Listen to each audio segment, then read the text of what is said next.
Bismillahirrahmanirrahim.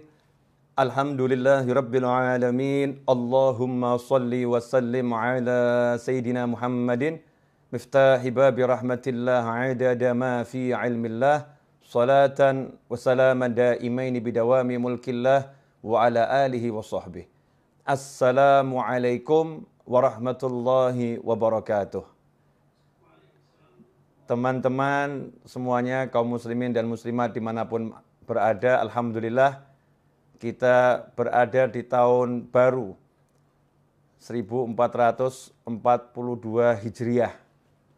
Di hari pertama bulan Muharram, mudah-mudahan kita semua bisa menjadi seperti bayi yang baru lahir. Ya, bayi yang baru lahir seperti kertas putih yang belum ada coret-coretannya. Maksudnya apa? Tidak punya dosa, tidak punya salah, karena sudah diampuni, dimaafkan oleh Allah Subhanahu wa taala. Amin Allahumma amin. Yang lewat biarlah sudah lewat. Yang sekarang yuk kita isi dengan kebaikan, dinikmati. Yang akan datang itu misteri, kita nggak pernah tahu bisa sampai atau tidak, maka pasang niat yang baik-baik. Ya, pasang harapan yang besar. Itulah cara melangkah setiap hamba Allah Ta'ala dalam mengarungi samudera kehidupan. Jadi orang hidup itu dikatakan oleh para ulama as-sufi ibnu waqtih. Yang namanya sufi, orang yang selalu mengolah hatinya dengan menghias lahirnya dengan berbagai kebaikan, menghias lahirnya dengan perintah-perintah Allah Ta'ala dan dijauhkan dari larangan Allah Ta'ala, menghias hatinya dengan keindahan-keindahan dan membersihkannya dari segala kotoran. Sufi yang seperti itu dikatakan ibnu waqtih, orang yang hidup di masa kini, bukan orang yang hidup di masa lalu. Banyak orang itu hidupnya di masa lalu. Ada pula orang yang hidupnya di masa depan. Dia nggak sadar kalau waktunya bukan nanti, waktunya bukan kemarin. Waktunya adalah sekarang. Ya, waktunya adalah sekarang. Ikhwani rahimakumullah, itu yang pengen saya jabarkan berkaitan dengan tema yang diangkat. Ya, yang ingin saya jabarkan. Mudah-mudahan saya diberi pemahaman, diberi ilmu, dan diberi kemampuan untuk mengamalkannya dan menyebarluaskannya. Begitu juga antum semua yang menyaksikan saya saat ini, mudah-mudahan dapat hal yang sama dan lebih. Amin.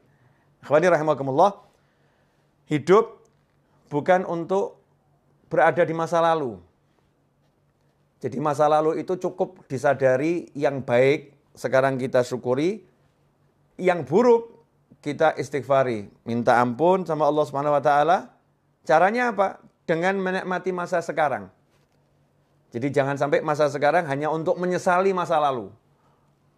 Wah, seandainya dulu, kalau dulu saya tidak begini, kalau seandainya, buang semua itu.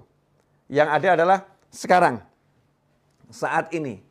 Saat ini saya dikasih Allah sehat, saat ini saya dikasih Allah waktu, saat ini saya dikasih Allah banyak kenikmatan yang tak terkira. Saya akan pakai ini untuk membuat Allah senang. Ridha Allah.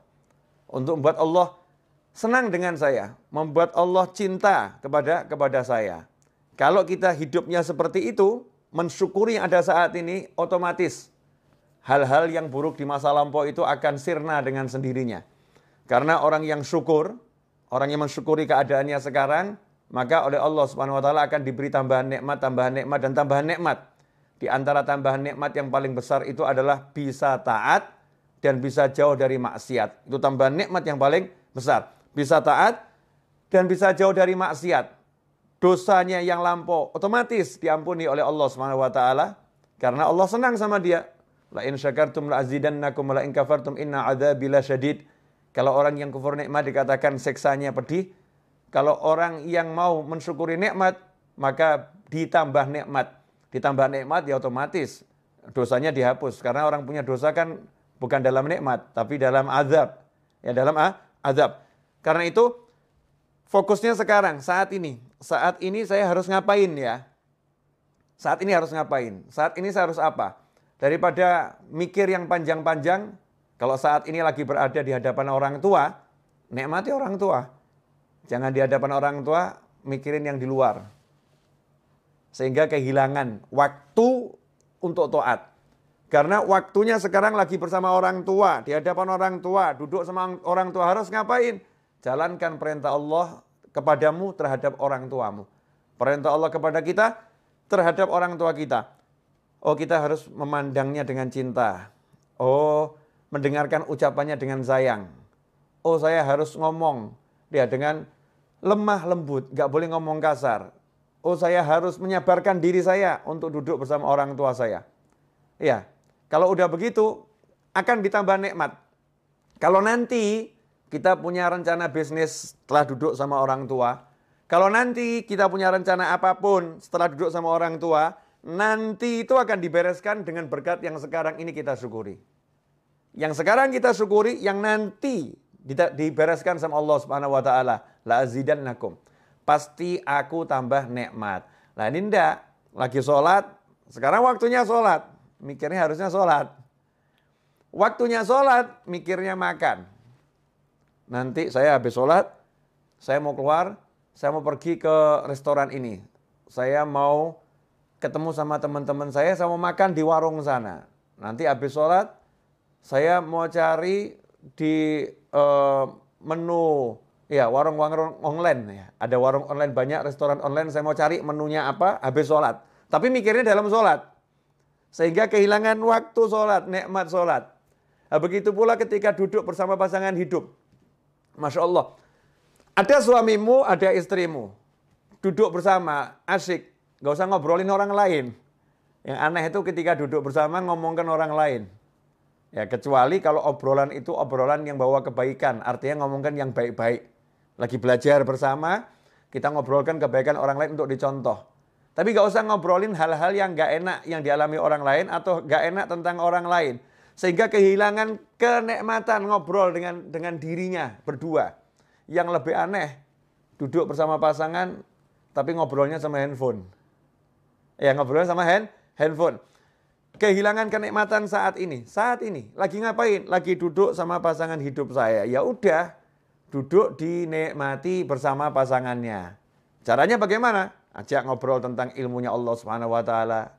Ya, ajak ngobrol tentang bagaimana sholat, ajak ngobrol tentang bagaimana zikir. Bukan ngobrol yang nggak ada manfaatnya, menyesali masa lampau. Wah, kemarin itu ya, seandainya saya jadi transaksi, saya akan dapat duit banyak. Oh, nggak jadi kok dibahas. Ya, nggak jadi kok dibahas. Wah, seandainya kemarin itu kita beli rumahnya, kita akan untung sekian. Oh, nggak dibeli kok dibahas. Nggak dibeli kok dibahas. Jadi hidupnya di masa lampau, duduk bersama pasangannya bukan ngobrolkan akhirat, yang diobrolkan al-fulus, wal duit, dinar, wa dirham. Yang diobrolkan cuma uang dan uang dan uang. Ad-dunya, wa dunya, wa dunya. Sehingga nggak ada kenikmatan. Dalam obrolan itu bahkan susah rahmat mau turun. Rahmat mau turun itu susah. Karena obrolannya bukan dalam taat pada Allah Subhanahu wa ta'ala. Coba kalau duduknya itu ngobrol tentang ketaatan. Masya Allah. Nikmat. Contoh tentang ketaatan, bab masakan itu ketaatan loh. Suami sama istri duduk, makan sayur asem. Suaminya ngomong, enak bener nih sayur asemnya nih. Ini kan lagi ngomentari makanannya istri, ya bersama istri di meja makan atau di tempat makan. Enak bener ini, Masya Allah. Seger badan jadinya rasanya. Istri yang jawab, ini mas bisa aja. Padahal ini gak enak nih pasti nih. Nyindir-nyindir ini. Enggak nih enak bener ini. Kelihatannya obrolan biasa. Tapi ini taat. Sebagaimana disebutkan dalam sebuah riwayat. Dudukmu bersama pasangan hidupmu untuk menyenangkan hatinya. Di jalan Allah Ta'ala lebih utama daripada i'tikaf. Di masjidku ini 1 tahun. Kama qala SAW. Di riwayat seperti itu. Itu nikmat. Kemudian yang lebih menyedihkan lagi. Ya, menyedihkan lagi. Waktunya sekarang untuk melamunkan masa depan. Melamunkan. Nanti kalau rumah itu laku, saya mau beli mobil. Nanti kalau tanah yang di sana laku, saya mau beli rumah. nanti. Sementara dia sekarang nggak mau kerja. Jadi sekarang ini hidupnya cuman nganggur, nggak mau bergerak. Nah ini kasihan nih. Ini namanya bukan punya cita-cita. Itu namanya melamun dalam syariat. Jadi cita-cita sama melamun itu beda. Ya, dikatakan kalau yang cita-cita itu bagus, tapi kalau melamun itu dari syaitan. Kalau melamun itu dari setan. Apa bedanya orang melamun sama cita-cita? Kalau orang punya cita-cita, nanti kalau rumah itu laku, saya mau beli mobil. Ya. Kalau sekedar begitu namanya ngelamun. Kalau cita-cita dia tidak pakai ngomong kalau nanti rumah itu laku. Waktunya sekarang langsung dipakai untuk jual rumah. Iklan sana, iklan sini, telepon sana, telepon sini. Ini rumah saya jual, banting harga, diskon 200%. Masya Allah. Ya, apanya yang 200% kan belum dijelaskan, kasih bintang kecil satu. Ini biasanya teknik iklan nih. Bintang kecil. Pak ini maksudnya diskon 200% apa nih? Ya 200% itu maksudnya begini, biaya ini saya hapuskan semua. Hilang biayanya itu. Nih, buat orang mau telepon, teknik periklanan dipelajari. Kemudian dia mulai ambil tasbihnya. Dia baca sholawat sebanyak mungkin, tawassul dengan sholawatnya. Mudah-mudahan ada pembeli yang datang. Nah ini namanya kalau rumah itu nanti laku, saya mau beli mobil. Misal begitu. Kalau tanah yang di sana laku, saya akan hajikan Bapak. Masya Allah. Itu bagus, tapi ngelamun. Ya melamun jelek. Cita-cita bagaimana? Kalau rumah itu laku, tanah yang di sana laku, saya akan hajikan Bapak. Langsung mana KTP-nya? Mau daftar tidak butuh biaya kok.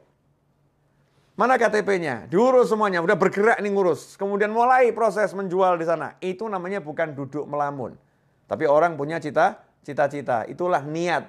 Ya, makanya setelah hijrah, setelah Fathul Mekah, la hijrata ba'dal fathi. Setelah Fathul Mekah tidak ada lagi yang namanya hijrah. Dalam arti pindahnya dari Mekah ke Madinah. Walakin jihadun wa niyah. Yang ada adalah kesungguhan dalam berjuang dan niat yang baik. Nah, niat itu apa? Qasdu syai' muqtarinun bi fi'lih. Niat itu punya satu cita-cita yang segera diiringi perbuatan. Qasdu syai' muqtarinun bi fi'lih. Punya cita-cita, punya harapan, langsung ada aksi. Itu namanya niat. Kalau nggak ada aksi namanya malah melamun.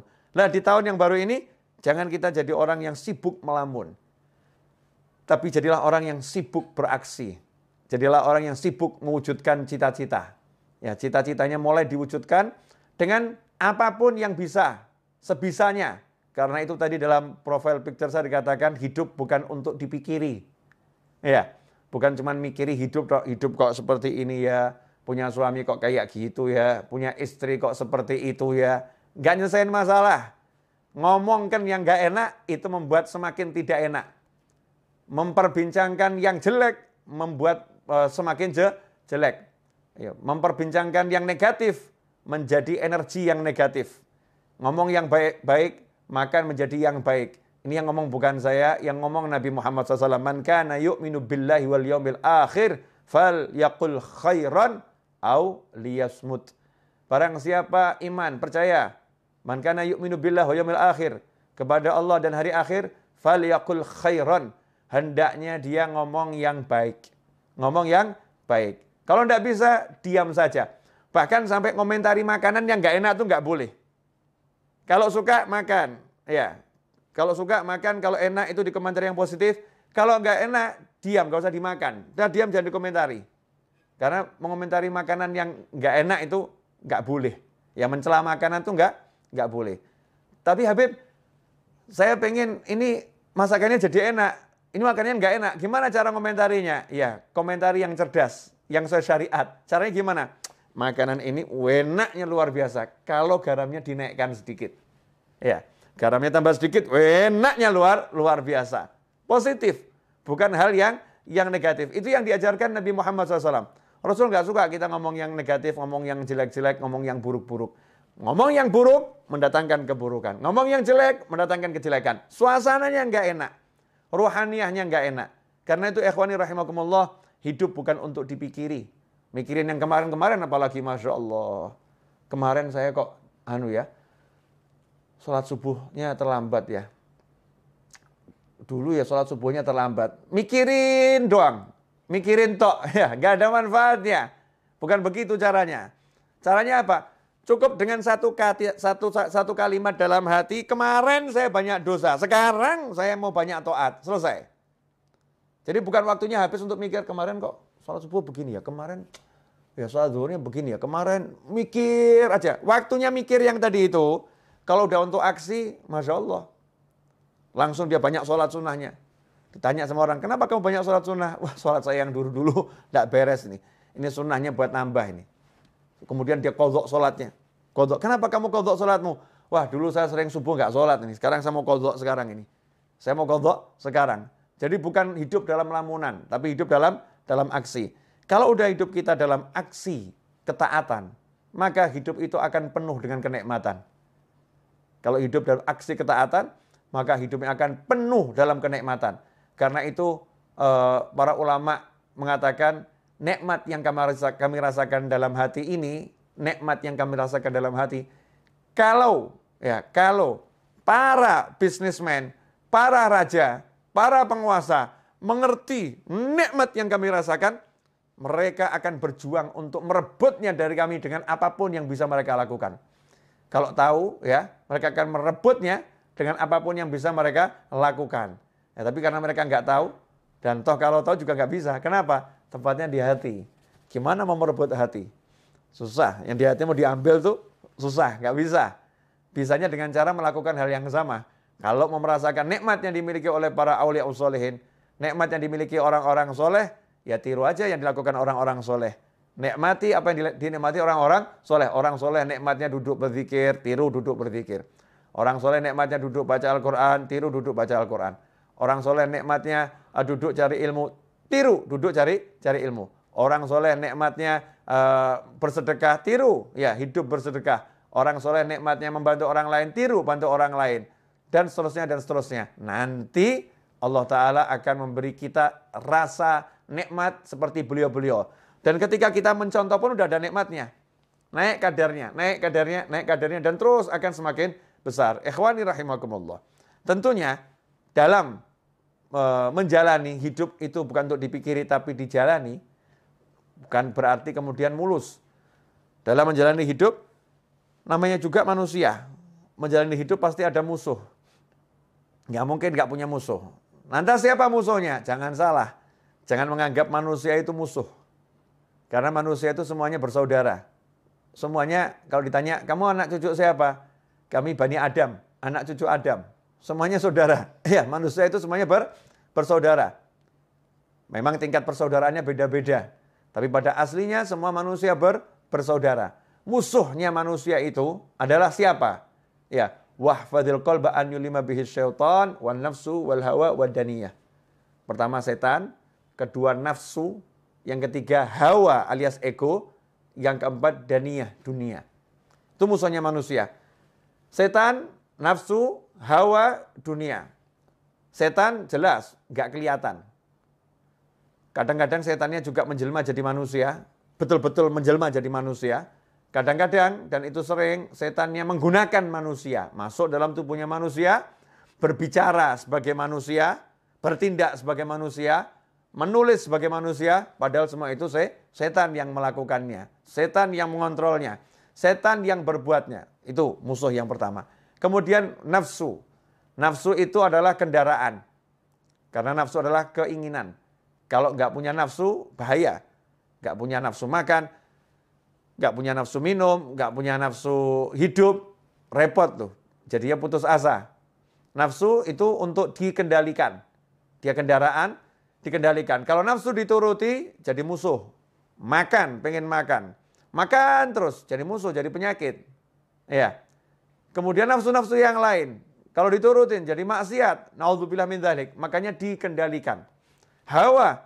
Wah, ini hawa ini kendaraan iblis terbesar. Karena sifatnya sifat turunan iblis. Apa itu? Ego. Tidak mau dikalahkan. Ya, hawa itu ego. Tidak mau dikalahkan. Maunya menang sendiri. Itu ego. Nah, makanya iblis dilaknat karena dia punya ego yang besar. Disuruh sujud kepada Nabi Adam alaihissalam, iblis tidak mau. Karena itu iblis diusir dari rahmatnya Allah Ta'ala.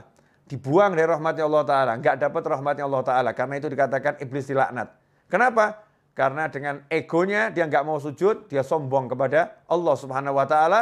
Sombongnya itu dengan tidak mau menjalankan perintah Allah untuk sujud kepada Nabi Adam alaihissalam. Ini ego. Nah kalau kita jadi muslim jangan dikendalikan ego. Nggak mau dikalahkan. Jadikan ego kita itu ego yang baik. Ya, saya kalau baca Al-Quran nggak mau ada yang mengalahkan saya ini. Saya mau paling hebat sendiri baca Al-Qurannya. Tapi kalau ada yang mengalahkan, senang. Alhamdulillah ya. Ternyata dia lebih hebat dari saya. Jangan sampai egonya ego yang negatif. Tidak mau dikalahkan. Misal, biasa ngurusin masjid. Masjid sebelah kok ngundang ustadznya ustadz nasional yang jamaahnya banyak. Masjid kita ngundang ustadz itu, ustadznya nggak mau datang. Egonya muncul, nggak mau dikalahkan. Buat segala macam cara, kalau di tempat saya nggak bisa, di tempat dia juga harus nggak bisa. Ya akhirnya membuat berbagai fitnah. Gimana caranya biar pengajiannya batal? Ini ego yang buruk. Naudzubillah min dzalik. Di kantor, ya nggak mau dikalahkan jabatannya dengan kawan-kawannya. Dengar kok ada satu kawannya naik pangkat, mau diletakkan di jabatan yang lebih tinggi. Wah, nggak mau dikalahkan dia, nih muncul egonya. Terus gimana caranya? Dia cari kelemahan kawannya itu, kemudian dia fitnah gimana caranya, yang penting biar namanya jatuh. Ini namanya ego. Naudzubillah min dzalik. Kemudian dunia. Masya Allah, segala sesuatu selain Allah Ta'ala. Ini tidak boleh ada dalam hati kita. Mau istri, mau anak, mau suami, ya siapapun selain Allah nggak boleh ada dalam hati. Bolehnya masuk hati harus lewat Allah Subhanahu Wa Ta'ala. Harus bismillah, harus ada Allahnya. Anak ada dalam hati karena Allah. Mencintainya karena Allah. Menyayanginya karena Allah. Makanya begitu anaknya nggak mau sholat, orang tuanya harus marah. Ya, orang tua harus marah. Nah itu namanya karena Allah Subhanahu Wa Ta'ala. Pasangan hidup, istri. Istri kalau menghalangi suami untuk bakti sama orang tuanya, suaminya harus marah. Nggak bisa. Saya tidak bisa mencintaimu mirip orang tua saya. Apalagi lebih. Mirip saja nggak bisa. Nomor satu, cinta saya harus orang tua saya. Begitu Allah saya ngajarin saya. Begitu Allah saya perintahkan saya. Masukkan istri ke dalam hati juga karena Allah Subhanahu Wa Ta'ala. Pekerjaan boleh masuk dalam hati kalau karena Allah Subhanahu Wa Ta'ala. Ini saya mau cari nafkah. Pekerjaan ini penting untuk berikan nafkah kepada keluarga saya yang halal. Tapi karena Allah nggak takut kehilangan pekerjaan. Karena Allah kok. Ya kalau emang dia harus hilang, nanti kan Allah akan mendatangkan yang lain pekerjaannya. Ya Allah akan kasih yang lain. Semua dikembalikan karena Allah, karena Allah, karena Allah. Kalau udah punya seperti itu, menghadapi manusia model apapun, hidup untuk dijalani. Ketemu yang seperti apapun, yang penting pasang niat yang baik, pasang niat yang besar, kemudian jalani tanpa harus difikiri. Nanti gimana ya? Kira-kira saya bisa dapat rezeki besar nggak ya? Kira-kira nanti saya dipecat nggak ya? Nanti lagi yang dibicarakan. Nggak usah bahas nanti, sekarang kamu syukuri, sekarang kamu nikmati. Habib, Ustadz, Kiai, sekarang saya jadi pengangguran, barusan di PHK. Salah, kamu bukan pengangguran. Tapi kamu dipindahkan dari satu lapangan pekerjaan ke banyak lapangan pekerjaan yang lain. Tadinya kamu cuma kerja di satu kantor, sekarang kamu di PHK, berarti kamu punya kantor unlimited. Karena kamu bisa buat kantor model apapun. Yang jadi masalah, kamu mau nggak? Ya, kamu mau atau tidak? Kamu menganggap dirimu pengangguran atau dirimu adalah orang yang punya kesempatan kerja lebih besar? Terserah, itu pola pikir kita masing-masing. Mau mikir yang benar atau mikir yang salah. Kalau udah bisa gitu, enak itu. Dimanapun kita hidup, yang ada adalah asyik. Karena orang yang syukur itu nggak akan berada dalam sengsara. Orang yang syukur selalu dalam nikmat dan nikmat dan nikmat dan nikmat. Ikhwani rahimakumullah. Nah, merdeka. Ya itulah orang yang merdeka. Orang yang merdeka itu seperti ketika Pak Karno dan Bung Hatta serta tokoh-tokoh nasional, para ulama memproklamirkan kemerdekaan. Maaf, belum ada negara yang mengakui secara tertulis Indonesia sebagai negara. Belum ada. Kalau mikir gitu, kapan merdekanya? Ini kita belum kontak negara-negara lain loh. Ada yang dukung enggak ya? Nanti kira-kira gimana ini kalau setelah kita proklamirkan seperti apa ya? Kalau mikir begitu nggak pernah merdeka Indonesia. Tapi langsung pekik merdeka diteriakkan, 17 Agustus 45 diproklamirkan, ya merdekalah kita. Setelah itu baru kita urus. Bergerak. menjalani kehidupan kemerdekaan. Pasang niat yang besar menjadi bangsa yang merdeka. Hasilnya apa? Merdeka. Ada kurang lebih 10 negara memberikan dukungan atas kemerdekaan Indonesia. Diawali Palestina, Mesir, Yaman, Saudi Arabia, dan seterusnya. Bisa kita baca di sejarah kemerdekaan bangsa kita ini. Ikhwani rahimakumullah. Ya, itulah cara berpikir orang yang sudah mengerti. Ya, sudah mengerti bahwasanya hidup itu untuk dijalani bukan dipikiri, tentu dengan niat-niat yang baik. Nah, kemerdekaan ini pada hakikatnya adalah bebas dari penjajahan. Sementara saat ini kita sebagai pribadi manusia, kita sendiri nggak bebas dari penjajahan nafsu. Masya Allah. Penjajahan nafsu, misal nafsu merokok. Nafsu merokok. Dikasih tahu sama dokter, Bapak ini sakit paru-paru, agak berat Pak, harus berhenti merokok. Kalau Bapak lanjutkan, nyawa Bapak bisa melayang. Ini karena nafsu merokoknya kuat, nyawa itu melayang nggak dipikirkan, udah mati urusannya Allah. Nanti kalau udah takdirnya mati ya mati, kalau belum waktunya ya nggak akan mati. Pakai dalil takdir pula ini, untuk menuruti hawa nafsu pakai dalil takdir. Dia nggak bisa mengendalikan nafsunya ini. Rokok berhenti dulu ya, saya lagi sakit nih, berhenti kamu. Nggak bisa, nggak bisa ngomong gitu sama rokok, nggak bisa. Baru sama rokok saja udah dijajah, Masya Allah. Itu yang bab rokok. Ada lagi yang bab lain. Ya, kebiasaan yang negatif. Ya, kebiasaan yang negatif. Masing-masing kita ini punya sesuatu yang mungkin menuruti nafsu. Makan, Masya Allah. Dokter melarang, ya, berdasarkan ilmunya. Bapak tidak boleh makan ini, mengandung kolesterol, ini membahayakan jantung Bapak. Tapi nafsunya suka ini, makannya enak semua ini. Ini kalau nggak makan begini rasanya nggak hidup, Masya Allah. Nggak makan begini rasanya nggak hidup, nafsunya itu. Ini kalau diturutin, nggak berhenti dari makanan macam-macam tadi, maka akan jadi sakit yang semakin parah dan akan menghilangkan nyawa. Na'udzubillah min dzalik. Muslim yang merdeka, dia bisa katakan sama nafsunya, stop dulu ya, sampai kondisi saya itu sudah betul-betul baik. Nanti kalau udah baik, kita akan dialog lagi. Enaknya kamu saya makan 1 bulan berapa kali? Ya, dalam seminggu berapa banyak saya makan kamu nih? Dialog sama nafsunya nih. Nafsunya dikendalikan, itu baru muslim namanya. Itu namanya orang yang merdeka. Ya, orang yang merdeka. Kalau belum begitu, masih dijajah oleh setan, nafsu, hawa, dan dunia. Yang paling kesian yang dijajah sama dunia, Masya Allah. Takut kehilangan duit. Takut kehilangan pekerjaan. Gara-gara takut kehilangan pekerjaan, disuruh melakukan yang haram apapun dijalani. Daripada saya kehilangan pekerjaan, nyerempet haram dikit gak jadi masalah. Masya Allah. Nyerempet yang haram dibilang gak jadi masalah. Na'udzubillah min dzalik. Gara-gara takut kehilangan pekerjaan, jelas-jelas ibunya di desa memanggil, nak pulang, temanin ibu. Ibu sudah tua, ibu gak mau meninggal sendirian. Pulang kamu nak, temanin ibu. Dia katakan, maaf bu, saya gak bisa pulang. Kalau saya pulang saya dipecat dari kantor. Takut kehilangan kantor. Gak takut kehilangan ibu dan ridha Allah subhanahu wa ta'ala. Masya Allah. Ini dijajah yang luar biasa oleh yang namanya dunia. Ikhwani rahimakumullah. Dunia ini bisa menjelma menjadi macam-macam bentuk. Ya, macam-macam bentuk. Segala sesuatu selain Allah yang ada dalam hati, mengalahkan Allah, mengalahkan aturannya Allah, itulah dunia. Ya, itulah dunia. Sekarang pilihan ada di tangan kita. Kita mau jadi manusia yang merdeka atau manusia yang terjajah. Kalau mau jadi manusia yang merdeka dan setiap muslim harus jadi orang yang merdeka, maka kita harus berjuang. Ya, jihadun wa niyah. Berjuang melawan nafsu. Berjuang melawan ego. Berjuang melawan syaitan. Berjuang melawan dunia. Caranya, ya dengan melaksanakan perintah Allah. Belajar setiap hari. Cari ilmu terus tanpa henti.